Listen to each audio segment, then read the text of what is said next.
दोस्तों, आज के डेट में चाहे वो प्राइवेट जॉब्स हो या गवर्नमेंट जॉब्स हो, लोगों का इंटेंशन क्या रहता है? लोगों का इंटेंशन ये रहता है कि उन्हें ज़्यादा से ज़्यादा सुविधाएं प्राप्त हो और वो सुरक्षित होकर के किसी भी कर्मचारी, किसी भी कार्यालय में, चाहे वो प्राइवेट जॉब हो या गवर्नमेंट जॉब हो, वहाँ वो काम कर सके।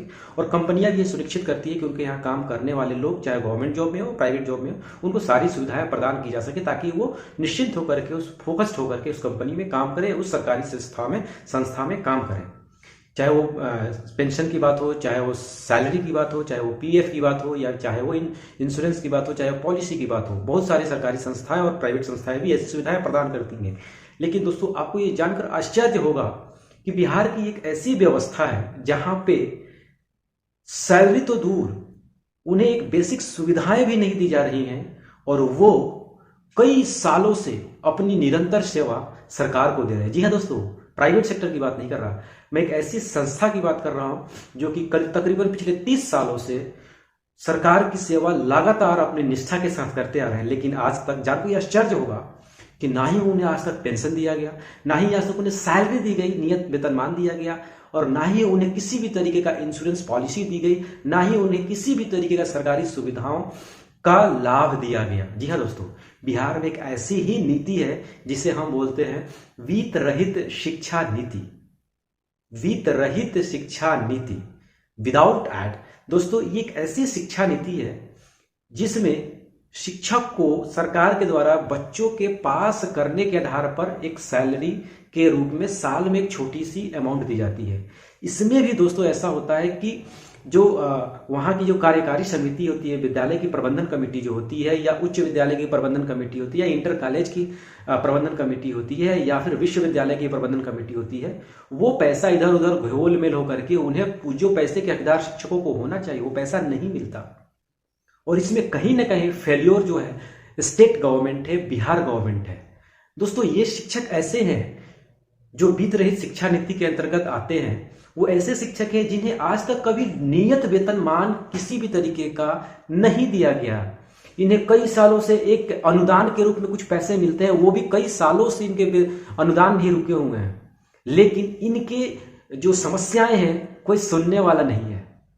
बिहार गवर्नमेंट ने अपना पल्ला ये कह के झाड़ दिया कि हमने आपको अनुदान वित्त सहित बना दिया। लेकिन क्या दोस्तों एक्चुअल में ये बात सही है? आप साल में एक बार किसी को वेतन दे रहे हो, वो भी एक लड़कियों के नामांकन के बेस में। एक डिस्क्रिमिनेशन है दोस्तों। अगर हम बात करें तो कहीं लड़कियों का नामांकन ज्यादा है तो कहीं लड़कों का नामांकन कम है, कहीं लड़कियों की संख्या ज्यादा है तो कहीं कम है। ऐसे में आपने क्या किया? सेम काम करने पे डिस्क्रिमिनेशन कर दिया। ऐसे में सरकार को चाहिए था कि उन्हें एक नियत वेतनमान दिया गया। इन्हें शर्म आती भी या नहीं है? मैंने जैसे कि बात किया दोस्तों कि प्राइवेट सेक्टर्स में काम करने वाले भी एक बेसिक सैलरी मिलती है, उन्हें मूलभूत सुविधाएं मिलती हैं। लेकिन ये शिक्षक दोस्तों जो वित्त रहित शिक्षा नीति के अंतर्गत आते हैं, इन्हें ना किसी भी तरीके का मासिक वेतन मिलता है, ना ही किसी इंश्योरेंस पॉलिसी भी इन्हें दी जाती है, ना ही किसी पेंशन का लाभ है। तो ऐसे में दोस्तों फिर भी ये निरंतर अपनी शिक्षा से हर साल हजारों विद्यार्थियों को इनके यहाँ से मैट्रिक, इंटर और ग्रेजुएशन कर रहे हैं। और वो उन सबसे आश्चर्य की बात है दोस्तों कि जिस वित्त रहित विद्यालय में बच्चे पढ़ते हैं, उन बच्चों को तो भरपूर सुविधाएं मिलती है, सरकार की सारी सुविधाएं मिलती है, लेकिन वहीं पे शिक्षकों के लिए कोई सुविधा नहीं है। और हालात ऐसे हैं दोस्तों, ये सच्चाई है कि हर एक लोग जो ऐसे शिक्षक जो एक ही कमाने वाले हैं वो भूखे मर रहे हैं, उनकी परिवार की बेसिक्स जो नीड्स है वो भी फुलफिल नहीं हो रही है। और ऐसे में सरकार इस पे कभी भी संवेदनशील नहीं हुई। सरकार को दोस्तों ये चाहिए था कि ये शिक्षक जो 15-20 सालों 25 सालों से लगातार सरकार की सेवा कर रहे हैं, सारी कार्यवाही में भाग ले रहे हैं, चाहे दोस्तों कॉपी जांच की बात हो, बोर्ड एग्जाम्स की बात हो, या फिर इलेक्शंस में पार्टिसिपेशन की बात हो, हर तरीके से सरकार की सेवा कर रहे हैं। लेकिन आज तक इन्हें उस सुविधा का लाभ नहीं दिया गया जिसके ये एक्चुअल में हकदार थे। और ऐसे में आपको ये भी बता दूं दोस्तों, ऐसे विद्यालय जो हैं, उच्च विद्यालय जिसे हाई स्कूल बोलते हैं, अप्रोक्सीमेटली 725 हाई स्कूल्स बिहार में हैं जो वित्त रहित शिक्षा के अंतर्गत आते हैं। और इसमें तकरीबन 40-50 हजार शिक्षक और शिक्षकेतर कर्मचारी हैं, टीचिंग और नॉन टीचिंग स्टाफ, जिन्हें आज तक वेतन नहीं मिला। अनुदान के नाम पे सिर्फ बेवकूफ बनाया गया। वहीं अगर इंटर कॉलेज की बात करें दोस्तों तो तकरीबन 500 इंटर कॉलेज है जिसमें इसी तरीके के शिक्षक हैं। अनुदान के नाम पे कुछ पैसे मिल जाते हैं, वहीं प्रबंधन कमेटी कुछ पैसे खा जाती है और उनके घर वाले भूखे और ऐसे ही रह जाते हैं। इसी तरीके से कुछ विद्यालय 100-150 के आसपास ग्रेजुएशन डिग्री कॉलेज है, लेकिन दोस्तों ये सरकार को सोचना चाहिए कि जो आप पर फुल्ली डिपेंडेंट होकर के सेवा दे रहा है उसके बारे में कुछ सोचे, उनका कोई निराकरण निकाले, उनके बारे में सोचे, उनके प्रति संवेदनशील हो और उनको जल्द से जल्द ऐसे कुछ एक ऐसा तरीका अपनाएं। उनको एक वेतनमान नहीं दे सकते, एक तरीका तो अपनाएं कि एक मंथली उनके अकाउंट में कुछ पैसे तो जाएं, ताकि उनके बच्चों का एक अच्छी शिक्षा मिल सके, एक अच्छा स्वास्थ्य मिल सके और उनकी बेसिक नीड्स फुलफिल हो। वो दुनिया के बच्चों को तो पढ़ा रहे हैं, लेकिन अपने बच्चों को पढ़ाने के लिए दोस्तों उनके पास पैसे नहीं होते, क्योंकि उनके पास उनको एक इनकम नहीं है, source of income, fix source of income नहीं है। वो साल में एक बार इंतजार करते हैं कि अनुदान का पैसा आएगा, और वो भी अब पैसा टाइम से कई सालों से वो लंबित है, पेंडिंग है। और इसके अलावा दोस्तों मैं ये बता दूं कि इनके पैसों को बार बार जो डिसबर्स किया जाता है उसके अलावा भी जांच कमेटी बैठा देते हैं।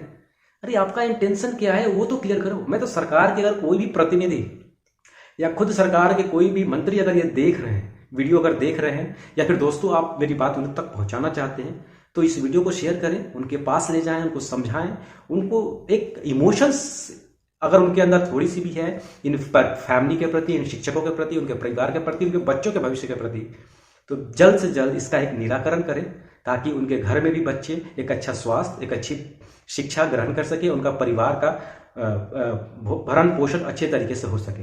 ज़्यादा नहीं कहूँगा दोस्तों, लेकिन ये वित्त रहित शिक्षा नीति बिहार के लिए एक बहुत बड़ा कलंक है, जो इतने लंबे समय तक सेवा करने के बाद भी उन्हें कोई बेसिक फैसिलिटी आज तक गवर्नमेंट की तरफ से नहीं दी गई।